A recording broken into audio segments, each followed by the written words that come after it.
ஞானானந்தமயம் தெய்வம் நிர்மலஸ்படிகாகிருதியும் ஆதாரம் சர்வ வித்யாநாமய கிரீவம் பாஸ்மகே. நேயர்கள் அனைவருக்கும் அஸ்ட்ரோ KS ஐயங்காரின் பணிவான நமஸ்காரங்கள். மாத பலன் குரோதி வருஷம் தை மாதத்தினுடைய பலன்களை பார்க்கலாம். முதல்ல இந்த குரோதி வருஷம் தை மாதம் அப்படின்றது 14/1/2025 12/2/2025 வரலும் உண்டான காலகட்டத்தை குரோதி வருஷம் தை மாதம்னு சொல்கிறோம். இந்த மாத பலனில் பொதுவாகவே நம்ம சௌரமானம்னு சொல்லக்கூடிய சூரியன் ஒரு ராசியிலிருந்து அடுத்த ராசிக்கு மாறுறதை வச்சு தான் மாதத்தை வைத்து குறிப்பிடுறோம். நம்ம இந்த மாத பலன் முதல்ல இந்த மாதத்தினுடைய கோல்சாரம் என்ன, அதற்கு பிறகு இந்த மாதத்தில் வரக்கூடிய மாற்றங்கள், அதாவது வேகமாக செல்லக்கூடிய மாத கிரகங்களுடைய மாற்றங்கள், அது தவிர இந்த மாதத்தில் வரக்கூடிய விசேஷ நாட்கள் அப்படின்றத பார்க்கலாம். இந்த மாதத்தினுடைய கோல்சாரம் அப்படின்னு பார்த்தாலேயானால் ரிஷபத்தில் குரு வக்கரத்திலையும், கடகத்தில் செவ்வாய் வக்கரத்திலையும், கன்னியில் கேது, தனுசுவில் புதன், மகரத்தில் சூரியன், கும்பத்தில் சனி சுக்கிரன், மீனத்தில் ராகு. இந்த மாதத்தில் பார்த்தாலேயானால் வரக்கூடிய மாற்றங்கள் அப்படின்னு சொல்லக்கூடியது 18ஆம் தேதி 18/1/2025 அன்னைக்கு செவ்வாய் வக்கரகதியில் மிதுனத்துக்கு போகிறார். அதாவது புனர்பூசம் 1ஆம் பாதத்துக்கு போகிறார். அதற்கு பிறகு பார்த்தாலேயானால் 19ஆம் தேதி அன்னைக்கு மகரத்தில் புதன், அதாவது 19ஆம் தேதி மாதம் பிறந்து ஒரு 4-5 நாள்லேயே புதனும் சூரியனோடு சேர்ந்து இருக்கக்கூடிய காலகட்டம். அதற்கு பிறகு இந்த மாதத்தில் 28/1/2025 சுக்கிரன் கும்பத்திலிருந்து மீனத்தில் போய் உச்சமாறார், ராகுவோட சேர்க்கை. அதற்கு பிறகு இந்த மாதத்தில் 5/2/2025 அன்னைக்கு புதன் கும்பத்திற்கு சனியோடு சேர போகிறார். இது இந்த மாதத்தினுடைய கோல்சார மாற்றங்கள், இந்த மாதத்தினுடைய மாத கிரகங்களுடைய மாற்றங்கள். இந்த மாதம் பிறக்கிறது அப்படின்னு பார்த்தோம்னா மகர மாதம், அதாவது 14ஆம் தேதி மதியம் 2:55 தான் மாதம் பிறக்கிறது. அதனால் உத்தராயணம் புண்ணிய காலம் அப்படின்னு ஆரம்பிக்கிறதே உத்தராயணத்துக்கு மகர மாதத்துக்கு சூரியன் போகிறதே மத்தியானம் 2:30 மணிக்கு மேலே தான். அதனால் தை பொங்கல் வைக்கக்கூடிய நேரமும் நான் உங்களுக்கு பார்த்து இன்டிமேட் பண்ணுறேன். சரி, இந்த மாதத்தில் வரக்கூடிய விசேஷ நாட்கள் என்ன அப்படின்னா, இந்த மாதம் பிறந்த உடனே 14ஆம் தேதியே தைப்பொங்கல் மிகவும் விசேஷம். உழவர்களுக்கெல்லாம் பெரிய ஏற்றத்தை கொடுக்கக்கூடியது உத்தராயண புண்ணிய காலம்னு சொல்கிறோம். அதுக்கப்புறம் 15ஆம் தேதி மாட்டுப்பொங்கல், காணும் பொங்கல்னு சொல்லுவாங்க. ரிலேட்டிவ்ஸ் எல்லாரையும் கூப்பிட்டு வச்சு, அதாவது ரிலேட்டிவ்ஸ்னால் அக்கா தங்கைகள் எல்லாருமே அந்த காலகட்டத்தில் பிடி வச்சு அதன் மூலியமாக ஒரு என்ன சொல்கிறது, ஒரு ஒற்றுமை, அதை தவிர ஒரு எல்லாருமே ஒன்றா இருக்கக்கூடிய காலகட்டமாக அமையிறது. இந்த மாதத்தில் பார்த்தோம்னா உத்தராயணம் அப்படின்றதுனால தேவர்களுக்கு பகல் பொழுதாக சொல்லக்கூடியது. அதனால் ஒரு பெரிய ஏற்றமான விஷயம். எல்லா விஷயங்களும் இந்த மாதம் மொத்தமே பார்த்தோம்னா நிறைய முகூர்த்தங்கள் நல்லபடியாகவே இருக்கும். அதாவது பொதுவாகவே தை மாதம்னு சொன்னோம்னா முகூர்த்தங்கள் அதிகமாக இருக்கக்கூடிய காலகட்டம். இந்த வருஷம் சற்று கம்மியாக இருக்கும். ஏன்னா குருவும் வக்கரகதியில் செவ்வாயும் வக்கரகதியில் இருக்கிறதுனால இந்த முகூர்த்தங்கள் பார்த்து வைக்கிறது கொஞ்சம் கஷ்டமாக இருக்குது. கொஞ்சம் பார்த்து இது பண்ணுறது நல்லது. ஏன்னா 2 கிரகங்களும் ரொம்பவும் முக்கியமான கிரகங்கள் திருமணத்தை பொறுத்தவரையிலும். அந்த 2 கிரகங்களும் வக்கரத்தில் இருக்கிறதுனால சற்று இந்த முகூர்த்த தினங்களுக்கு சற்று பின்னடைவு இருக்கிறதா பார்க்குறேன்.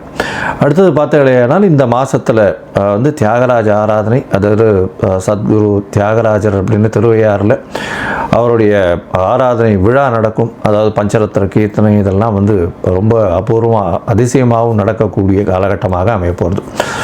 இந்த வருஷம் பார்த்தோம்னா அது தியாகராஜ ஆராதனை 18/1/2025 அன்னைக்கு இது வருது.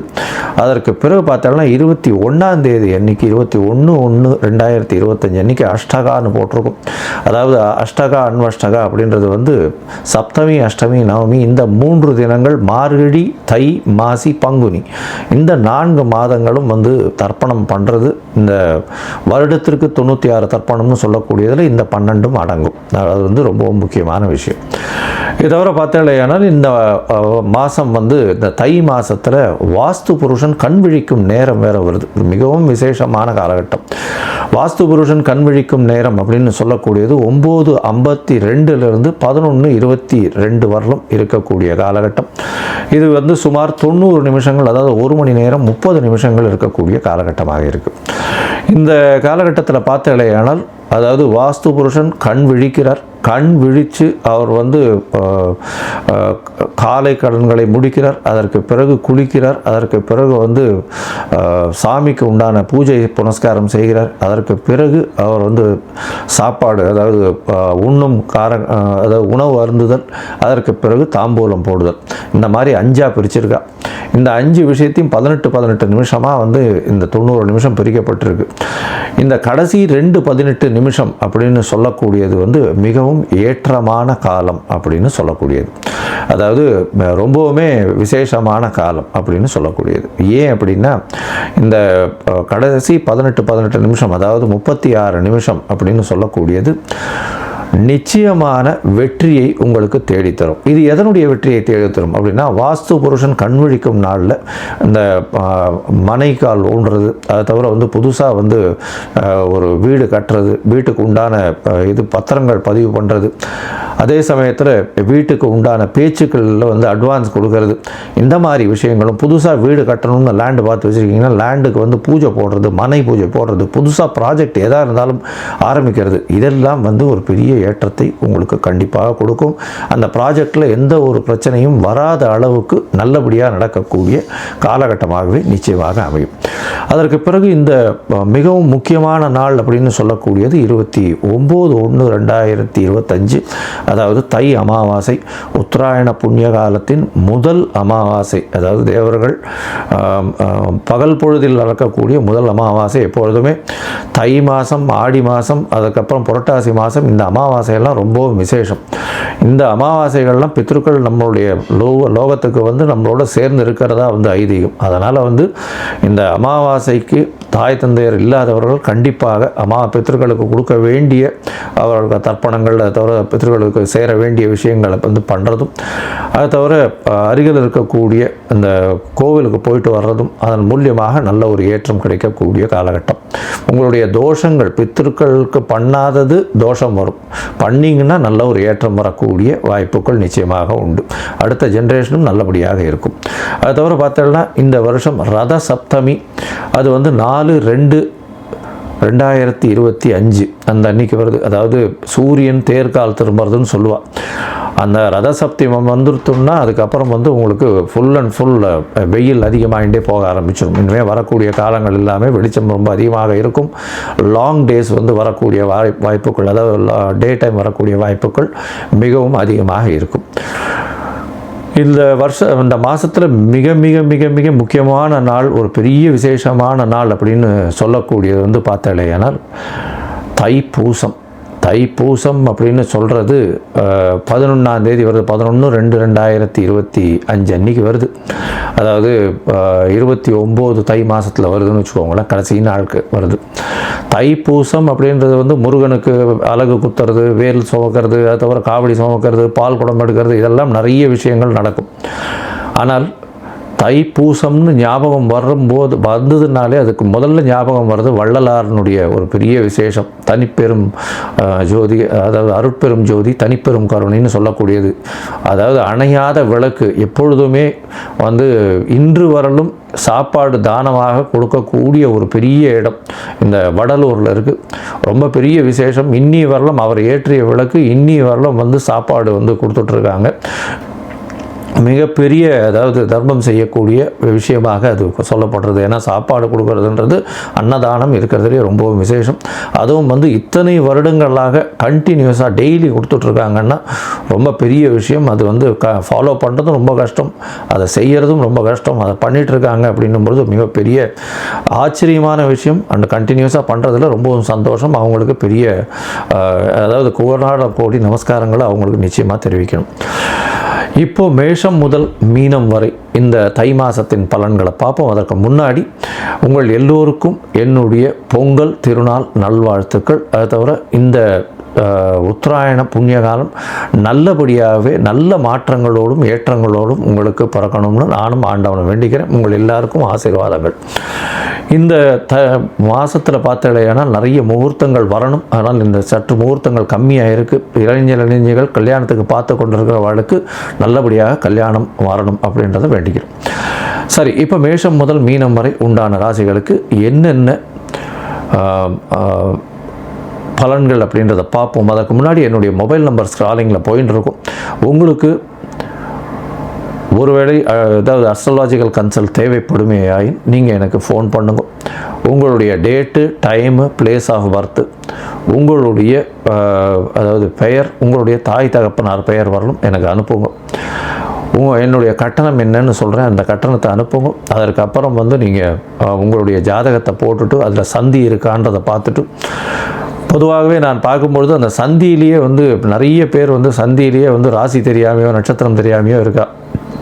ஏன்னா மிருகசீரிஷ நட்சத்திரம் ரிஷபத்திலையும் வரும், மிதுனத்திலையும் வரும். விசாக நட்சத்திரம் பார்த்தீங்கன்னா துலாத்திலையும் வரும், விருச்சிகத்திலையும் வரும். அந்த மாதிரி உடைந்த நட்சத்திரங்கள் 2 ராசியிலையும் வரும். அதனால் எந்த ராசினே தெரியாமல் இவ வாட்டுக்கு 40-50 வயசு வரலும் மிருகசீரிஷம்னு ரிஷப ராசிக்கு அர்ச்சனை பண்ணிட்டு இருப்பாள். ஆனால் ரிஷப ராசியில் இருப்பாள். அதாவது மிதுன ராசிக்கு அர்ச்சனை பண்ணிட்டு இருப்பாள், ரிஷப ராசியில் இருப்பாள்.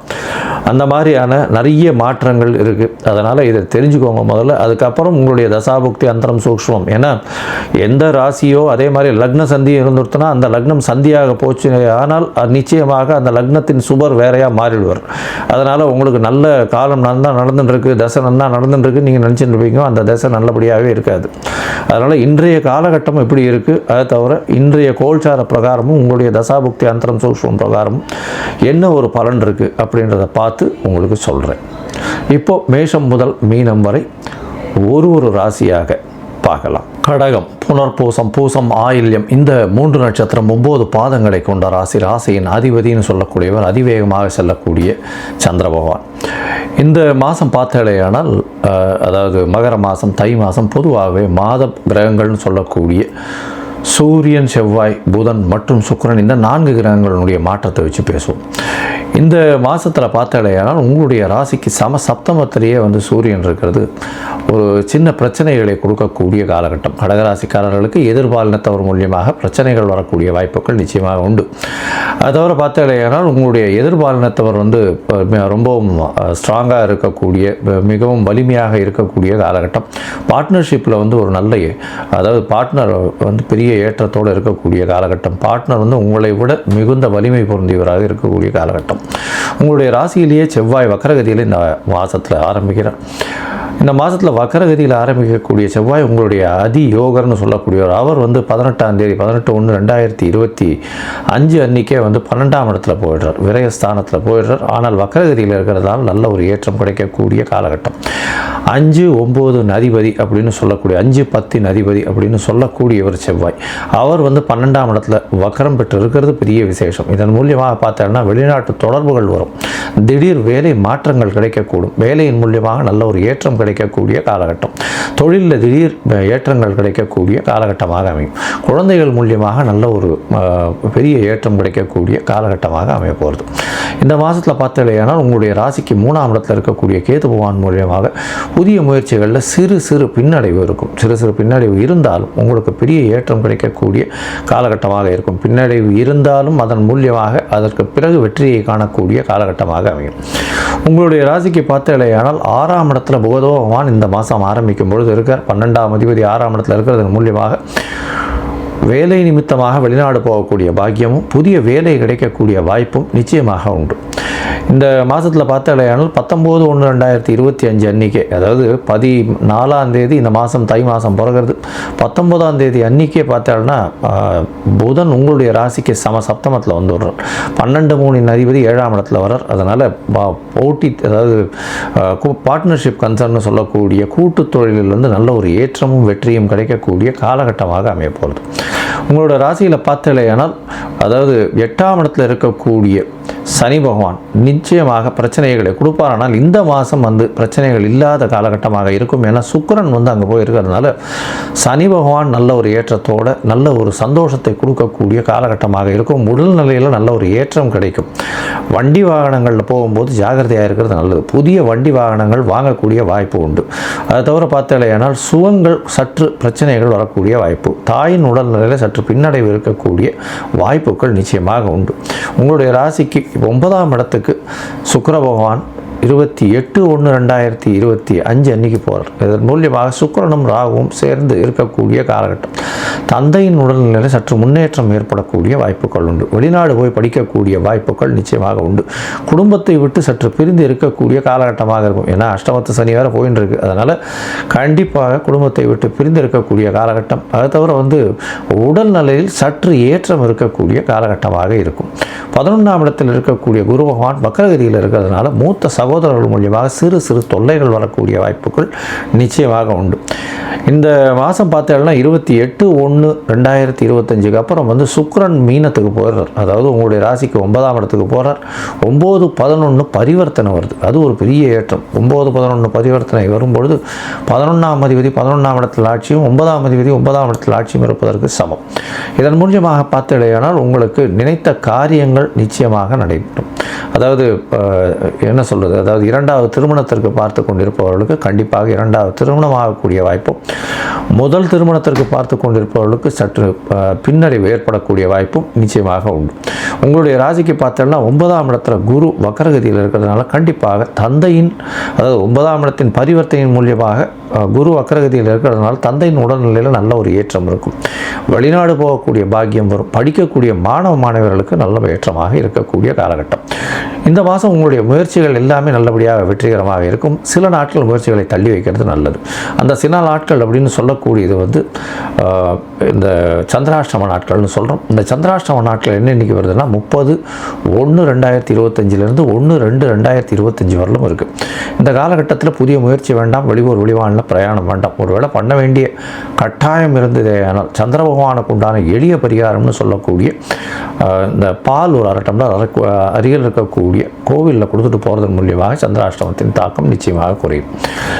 இந்த மாதத்தில் பார்த்தாலேயானால் இந்த விவசாயிகள், எளிதில் அழுகக்கூடிய பொருட்கள் வியாபாரம் பண்ணுறவங்க, பால் பதனிடும் பொருட்கள் வியாபாரம் பண்ணுறவங்க, தண்ணீர் வியாபாரம் பண்ணுறவங்க, அது தவிர காய்கறி பழங்கள் இதெல்லாம் வியாபாரம் பண்ணுறவங்க, நீர்நிலைகள், அது தவிர நீர்நிலைகளில் வேலை செய்கிறவங்க, இவங்களுக்கெல்லாம் பெரிய ஏற்றம் கிடைக்கக்கூடிய காலகட்டமாக இருக்கும்.